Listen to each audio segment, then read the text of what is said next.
దోచుకున్న సొమ్ము పంపకాల వల్లే కల్వకుంట్ల కుటుంబంలో వివాదాలు వస్తున్నాయని ఆరోపించారు ఎంపీ లక్ష్మణ్. బీఆర్ఎస్లో తన అస్తిత్వం కోసమే కవిత ఆరాట చేస్తోందన్నారు. ఏపీలో షర్మిల జగన్పై బాణం ఎక్కుపెడితే తెలంగాణలో కేటీఆర్ మీద కవిత బాణాలు సంధిస్తోందన్నారు. కేసీఆర్ చుట్టూ ఉన్న దెయ్యాలు ఎవరో కవిత చెప్పాలని డిమాండ్ చేశారు లక్ష్మణ్.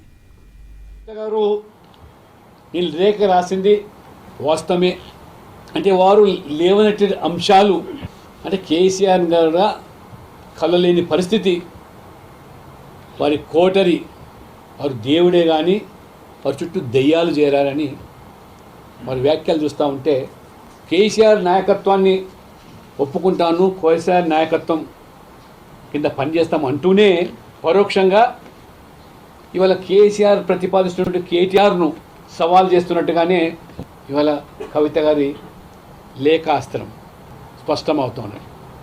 ఇటీవల వరంగల్ సభ ద్వారా కేసీఆర్ గారు ఏదైతే కేటీఆర్ గారు పార్టీ పరంగా వారి నాయకత్వాన్ని ఏ రకంగా ప్రోత్సహిస్తా ఉన్నారో స్పష్టమైపోయింది.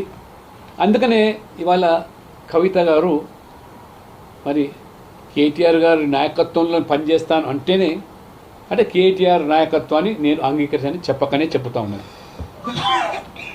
మరి కేసీఆర్ దేవుడు అయినప్పుడు ఆ దయ్యాలు ఎవరో కవిత గారు చెప్పాల్సి వస్తుంది. తీరా చూస్తే ఇవాళ అర్థమవుతుంది అంటే అన్న ఆధిపత్యాన్ని సవాల్ చేయడమే మరి